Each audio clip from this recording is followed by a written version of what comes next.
اللہ تعالیٰ کے لیے تواضع اختیار کرنے والوں کے گھر بن جائیں، ہمارے گھر متقیوں کے گھر بن جائیں۔ ہم ایک ہو کر یہ کوشش شروع کریں تاکہ اللہ تعالیٰ کی نصرت ہمیں ملے، دنیا میں اور آخرت میں اللہ تعالیٰ کی جنت ملے۔ عید کا آنا روزہ رکھنے والوں کے لیے کتنی بڑی خوشخبری ہے۔ یہ اعلان ہے کہ اگر ہم نے اپنی زندگی میں روزے کی روح کو استعمال کیا تو دونوں جہانوں کی خوشیوں سے ہمکنار ہوں گے۔ عید کیا ہے؟ عید خوشخبری ہے، عید اعلان ہے اس بات کا کہ ہم ہمیشہ کی خوشی کو پا سکتے ہیں، ہم اسی کی طرف جا رہے ہیں، ہم اس خوشی کے کنارے تک پہنچ گئے ہیں، ہم منزل تک پہنچنے کے لیے آگے بڑھ رہے ہیں۔ روزوں نے جو ہماری مدد کی ہے، ہمیں صبر سیکھنے کی توفیق دی ہے، اللہ تعالیٰ نے تعلق باللہ کی جو قوت ملی ہے، ابھی تو بھرپور طور پر استعمال کرنے کا وقت آیا ہے۔ اس کے بعد ہی کامیابی کی آخری منزل تک پہنچیں گے۔ عید کا دن خوشی کا دن ہے، لیکن خوشی نہ ہو تو عید کا دن عہد کا دن بن جاتا ہے۔ آئیں سب مل کر عہد کریں کہ ہم سچے مسلمان بنیں گے، ہم اپنے مستقبل کی تعمیر کے لیے کوشش کریں گے، ہم اپنی عید کو حقیقی خوشی کا دن بنائیں گے انشاءاللہ۔ اس نئی زندگی کے لیے لائحہ عمل مرتب کرنے کی ضرورت ہے۔ پہلی بات تو یہ ہے کہ رمضان کا روزہ اخلاص سکھاتا ہے۔ اب اللہ تعالیٰ کے لیے خالص ہو کر تمام اعمال انجام دینے ہیں، اور دوسرے نبی صلی اللہ علیہ وسلم کی سنت کے مطابق۔ اس سلسلے میں دوسرا اہم کام یہ ہے کہ ہم اپنے تمام اعضاء کی حفاظت کریں۔ ہم نے رمضان میں دل کا روزہ رکھنا سیکھا تھا، کیسے اپنے دل کو برے خیالات کی آماجگاہ نہیں بننے دینا، کیسے بدگمانی سے، کیسے کینے اور بغض سے، حسد سے بچانا ہے۔ اسی طرح سے ہم نے آنکھ کا روزہ رکھنا سیکھا تھا، کیسے اپنی نظروں کو اللہ تعالیٰ کی نافرمانی سے بچانا ہے، کیسے اپنے کانوں کو، اپنی زبان کو اللہ تعالیٰ کی نافرمانی سے بچانا ہے۔ اعضاء کی حفاظت بہت اہم کام ہے۔ تیسرا یہ کہ اپنے وقت کو بچانا ہے اور درست طریقے سے استعمال کرنا ہے انشاءاللہ تعالی۔ پہلی بات کو دیکھیں گے، اخلاص دل کی عبادت ہے۔ اخلاص بظاہر مشکل عمل نظر آتا ہے، لیکن اخلاص کے لیے ہی تو اللہ تعالیٰ نے ہمیں حکم دیا ہے، وَمَا أُمِرُوا إِلَّا لِيَعْبُدُوا اللَّهَ مُخْلِصِينَ لَهُ الدِّينَ۔ انہیں اس کے سوا کوئی حکم نہیں دیا گیا تھا مگر یہ کہ دین کو اللہ تعالیٰ کے لیے خالص کر کے اس کی عبادت کریں۔ ہر کام سے پہلے نیت تو یہی ہونی چاہیے کہ اللہ تعالیٰ راضی ہو جائے۔ دیکھیں، زندگی میں سب لوگ مختلف کام کرتے ہیں، کسی نے پڑھانا ہے، کسی نے بزنس کرنا ہے، کسی نے سروسز انجام دینی ہے۔ اللہ تعالیٰ کی طرف رخ کر کے کہ یا اللہ تو جانتا ہے جو کچھ ہم چاہتے ہیں، تیرے سوا ہر چیز نے فنا ہو جانا ہے۔ میں نے اگر یہ کام دنیا کے لیے کیا فنا ہو جائے گا، لوگوں کی خوشنودی کے لیے کیا تو لوگوں کی طرف چلا جائے گا۔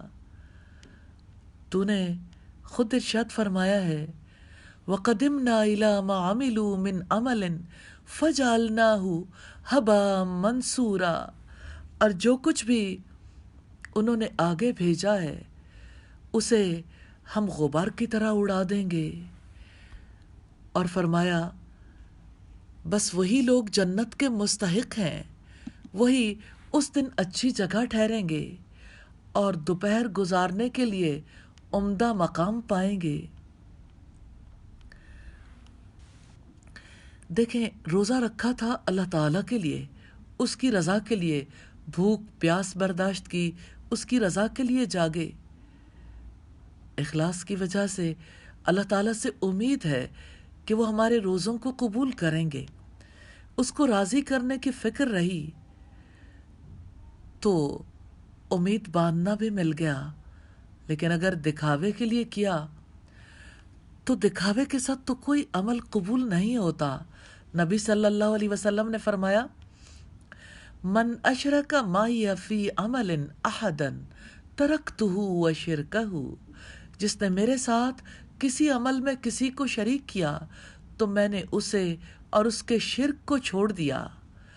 یہ روایت صحیح مسلم کی ہے 2985 نمبر پر، اور بخاری اور مسلم میں رسول اللہ کا فرمان ہے کہ جس نے دکھاوا کیا اللہ تعالیٰ بھی اس کے ساتھ دکھاوا کرے گا، جس نے شہرت طلب کرنے کے لیے کوئی نیک کام کیا اللہ تعالیٰ بھی اس کے ساتھ ایسا ہی سلوک کرے گا۔ صحیح بخاری کی 6499 نمبر روایت ہے۔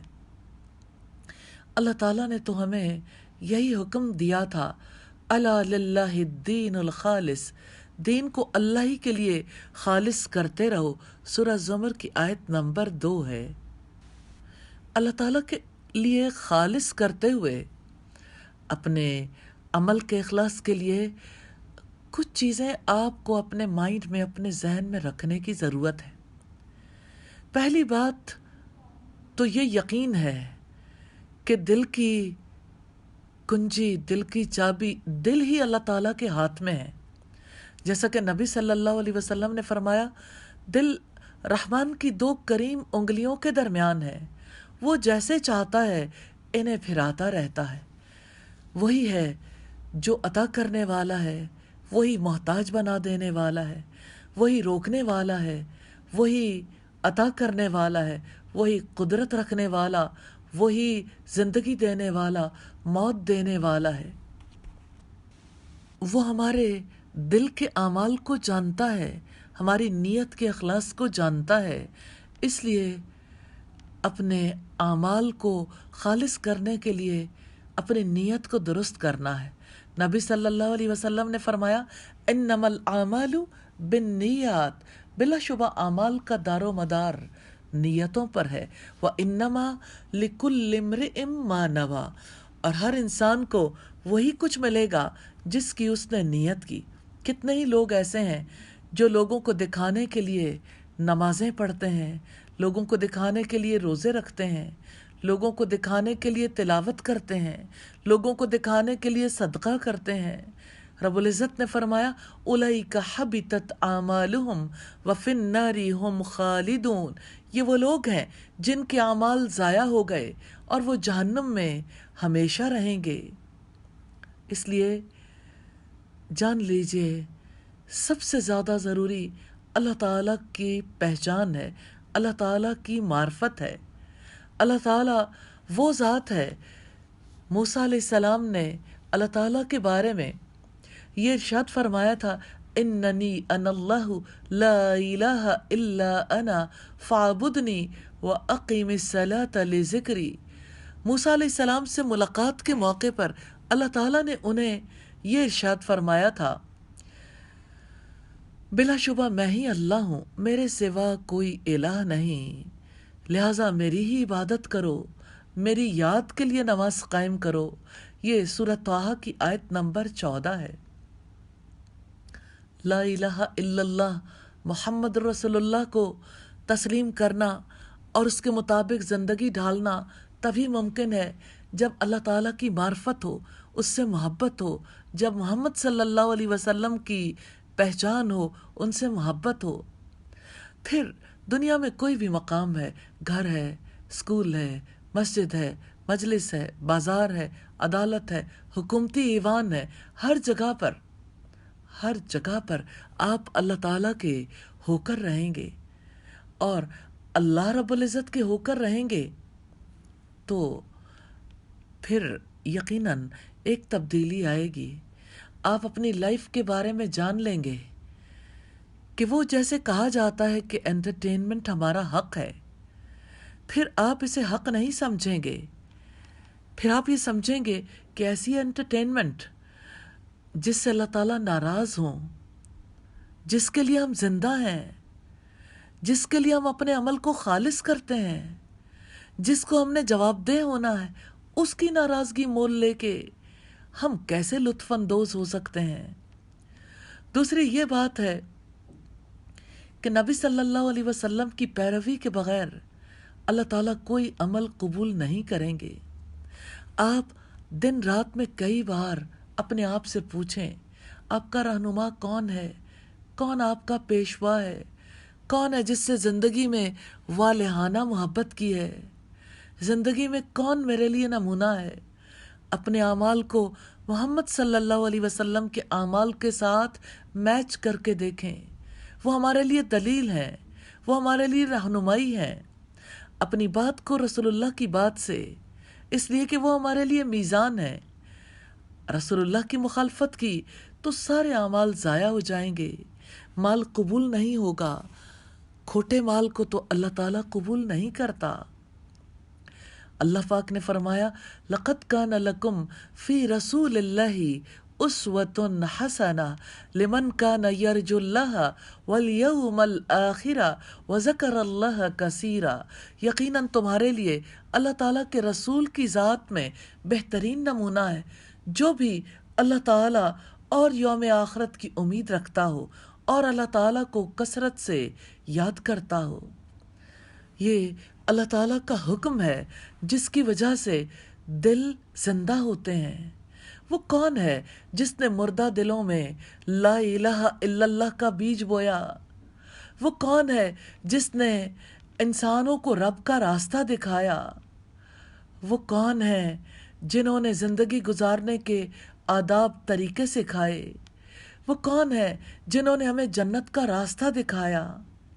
ہمیں اپنی حیات میں دیکھنا ہے کہ آپ کا کیا طرز عمل تھا، نماز میں، روزے میں، زکوٰۃ میں، صدقات میں. حافظ ابن قیم زاد المعاد میں لکھتے ہیں کہ رسول اللہ روزوں میں سب لوگوں سے بڑھ کر صبر کرتے تھے. آپ وصال کا روزہ رکھ لیتے تھے، یعنی کچھ کھائے پیے بغیر اگلے دن کا روزہ رکھ لیتے. صحابہ کرام نے بھی وصال کا ارادہ کیا تو آپ نے صحابہ کرام سے فرمایا میں تمہاری طرح نہیں ہوں، میں رات گزارتا ہوں، میرا رب مجھے کھلاتا ہے اور وہی مجھے پلاتا ہے. صحیح بخاری کی روایت ہے 1964 نمبر پر. حافظ ابن قیم لکھتے ہیں یہ کھانا پینا ظاہری اور محسوس نہیں تھا، معنوی اعتبار سے روحانی کھانا تھا. حکمت، دانائی اور معرفت کی صورت میں آپ کو کیسا رزق دیا جاتا تھا. حافظ ابن قیم کہتے ہیں کہ اللہ سبحانہ و تعالی نبی صلی اللہ علیہ وسلم کو معرفت اور دانائی کی صورت میں روحانی غذا عطا کرتے تھے. وصال کے روزے میں یہی آپ کا کھانا ہوتا تھا. پھر ہمیں یہ بھی دیکھنا ہے کہ اخلاص کے ساتھ ساتھ اخلاص کا جن چیزوں سے تعلق ہے، جیسے اخلاص کا تعلق سچائی سے ہے، اور حقیقت یہ ہے، سچائی یہ ہے کہ اپنی عبادت میں سچے ہو جائیں، عبادت کو اخلاص کے ساتھ انجام دیں. گفتگو میں سچائی، عمل میں سچائی. نبی صلی اللہ علیہ وسلم نے فرمایا ان الصدق یہدی الی البر یہدی الی البر وان البر یہدی الی الجنہ ولا یزال الرجل. سچائی نیکی کی راہ دکھاتی ہے اور نیکی جنت کی راہ دکھاتی ہے. آدمی سچ بولتا رہتا ہے، سچ کا متلاشی رہتا ہے، یہاں تک کہ اللہ تعالیٰ کے ہاں سچا لکھ دیا جاتا ہے. سچائی احسن عمل ہے. اللہ تعالیٰ سے دعا ہے ہمیں سچائی کے راستے پر چلنے کی توفیق عطا فرما۔ ایک بات جو ضرور سامنے رکھنا چاہتی ہوں وہ یہ کہ سچائی کا اصل مفہوم یہ ہے کہ ہم اپنی عبادت میں سچے ہو جائیں۔ اور عبادت سچی کیسے ہو سکتی ہے؟ نبی صلی اللہ علیہ وسلم کی سنت کے مطابق ہو جائے۔ پھر ہمیں یہ بھی دیکھنا ہے جیسے ہم نے روزے رکھے اور ابھی جو روزے باقی ہیں، روزے کا مفہوم کیا ہے؟ ہم کھانا پینا چھوڑتے ہیں صبح صادق سے طلوع آفتاب تک، لیکن اصل مقصد یہ ہے کہ برائی کو چھوڑ دیں، تکبر کو، خود پسندی کو، کینے کو، حسد کو۔ یہی دل کا روزہ ہے۔ اور پیٹ کا روزہ کیسے ہو سکتا ہے جب تک کہ دل کا روزہ نہ ہو؟ وہ شخص روزے دار کیسے کہلا سکتا ہے جو برے اور باطل اعتقادات اور نظریات رکھتا ہو، جو کتاب و سنت کا مذاق اڑائے، جو تکبر سے پیش آئے، جو اپنے عہدے پر فخر کرے، جس کا دل فرعون کی مانند ہو، جو نماز پڑھے، روزے رکھے، حج کرے، لیکن نہ سلام کا جواب دیں، نہ مسکرائیں، نہ اسلام کے کسی حکم کو جانیں۔ شیطان انسان کے دل کے اندر یہ ڈالتا ہے تم بہت بڑے ہو۔ ساری سوسائٹی تکبر میں مبتلا ہے۔ سیلفی کلچر نے تکبر میں اور آگے بڑھا دیا، اور تکبر کی وجہ سے لوگ مسکراتے نہیں۔ تکبر کی وجہ سے لوگ کس طرح سے ایک دوسرے کے ساتھ نرمی اختیار نہیں کرتے۔ تکبر کی وجہ سے روب ڈالتے ہیں۔ دل کا روزہ یہ ہے کہ ہم تکبر سے بچیں اور باطل نظریات سے بچیں، شکوک و شبہات سے بچیں، ہدایت کے راستے پر آئیں۔ اور اس کا علاج دو چیزوں سے ہوتا ہے: اللہ تعالیٰ کی کتاب پر غور و فکر کرنے سے، اور اللہ رب العزت کی طرف کامل توجہ کرنے کی وجہ سے۔ وسوسے دور ہو جاتے ہیں اور پھر انسان تواضع اختیار کرتا ہے۔ اور پھر اگر ایک ایسا شخص ہے جو مالدار ہے، تکبر کرتا ہے، اس کے مقابلے میں مسکین کو دیکھیں، وہ احمق بھی تکبر میں مبتلا ہے، وہ اپنے رب کو نہیں پہچانتا اور کیسے اپنی بھوک پر بھی اکڑتا ہے، اپنے آپ کو ایسے مقام پر رکھتا ہے جس مقام پر اللہ تعالیٰ اسے دیکھنا نہیں چاہتے۔ انسان خواہ کتنے بڑے مقام پر چلا جائے، اگر ایمان نہیں تو جوتی کے تسمے کے برابر بھی اس کی اوقات نہیں ہے۔ فرعون کو دنیا میں سب سے بڑا منصب ملا، وہ سمجھتا تھا کہ مصر کی نہریں میرے حکم سے چلتی ہیں، لیکن اپنی زندگی کے آخری لمحات میں اس نے کہا میں ایمان لایا کہ اس کے سوا کوئی معبود حقیقی نہیں جس پر بنی اسرائیل ایمان لائے۔ پھر کہاں گیا منصب، اور کہاں گیا عہدہ، اور کہاں گیا جاہ و جلال؟ اسی طرح آنکھوں کا روزہ رکھ کر کس طرح سے حرام چیزوں سے خود کو بچانے کی کوشش کی جس سے اللہ تعالیٰ ناراض ہوتا ہے۔ نبی صلی اللہ علیہ وسلم نے فرمایا نظر ابلیس کے تیروں میں سے ایک زہریلا تیر ہے، تو جو نظر نیچی کر لیتا ہے اسے ایمان کی مٹھاس ملتی ہے، اس کا سینہ ایمان سے بھر جاتا ہے۔ آنکھ کا ایک جرم کس طرح سے ساری زندگی پیچھا کرتا ہے، گناہوں کی وجہ سے زندگیاں کس قدر عذاب ہو جاتی ہیں۔ امام ابن تیمیہ کی دونوں آنکھیں ایسی تھیں گویا دو زبانیں ہوں۔ نبی صلی اللہ علیہ وسلم سیدنا معاذ سے فرمایا کرتے تھے کیا میں تجھے ان سب پر بھاری کے بارے میں نہ بتاؤں جو تیرے لیے خیر اور بھلائی کو اکٹھا کرنے کا باعث ہے؟ انہوں نے کہا کیوں نہیں؟ آپ نے اپنی زبان کو پکڑ کر فرمایا اس پر قابو رکھو۔ انہوں نے کہا اللہ کے رسول کیا ہم اپنی باتوں کی وجہ سے پکڑے جائیں گے؟ آپ نے فرمایا سبحان اللہ، زبان کتنی بڑی ظالم ہے، سبحان اللہ، زبان کا تقوی کتنا زیادہ ہے۔ اسی لیے اللہ سبحانہ و تعالیٰ فرماتے ہیں ما یلفظ من قول الا لدیہ رقیب عتید، کوئی بات وہ منہ سے نہیں نکالتا مگر اس کے پاس ایک تیار نگران موجود ہوتا ہے۔ آپ منہ سے کوئی بات نکالتے ہیں، ذکر الہی ہو یا جھوٹ، چغلی ہو، لان تان ہو، فرشتے لکھ لیتے ہیں۔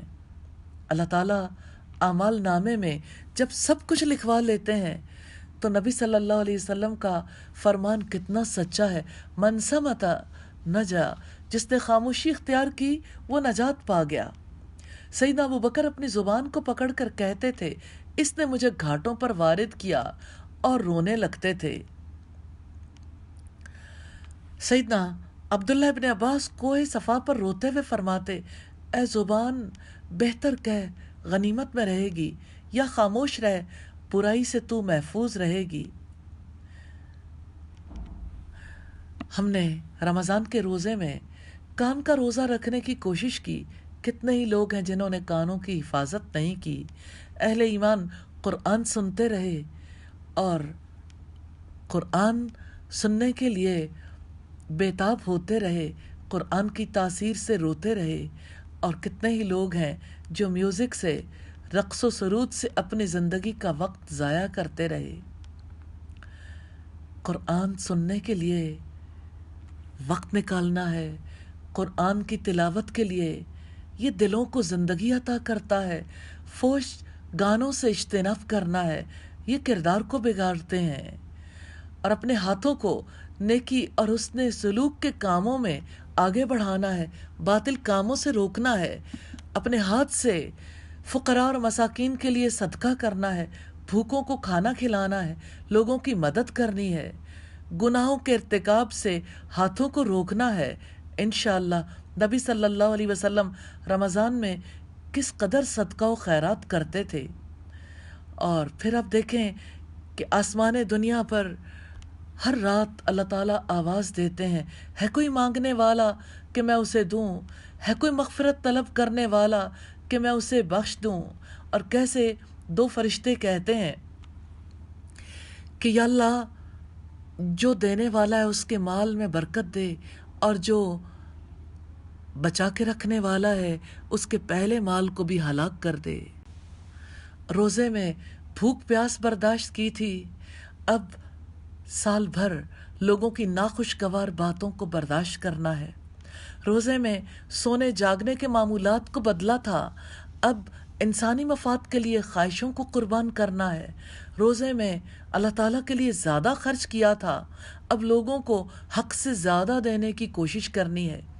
روزے میں بندوں سے کٹ کر اللہ تعالیٰ کی طرف متوجہ ہوئے تھے، اب سال بھر سطحی چیزوں میں الجھنے کی بجائے بلند مقاصد کے لیے متحرک ہونا ہے۔ روزے میں خواہشات کو روکنے پر راضی ہو گئے تھے، اب سال بھر اپنے حقوق سے زیادہ ذمہ داریوں پر نظر رکھنی ہے۔ رمضان کے یہ اثرات نمازوں میں، عبادات میں، ذکر میں، تلاوت میں اور معاشی زندگی میں نظر آنے چاہیے۔ اللہ تعالی ہمیں توفیق دے۔ وآخر دعوانا ان الحمد للہ رب العالمین۔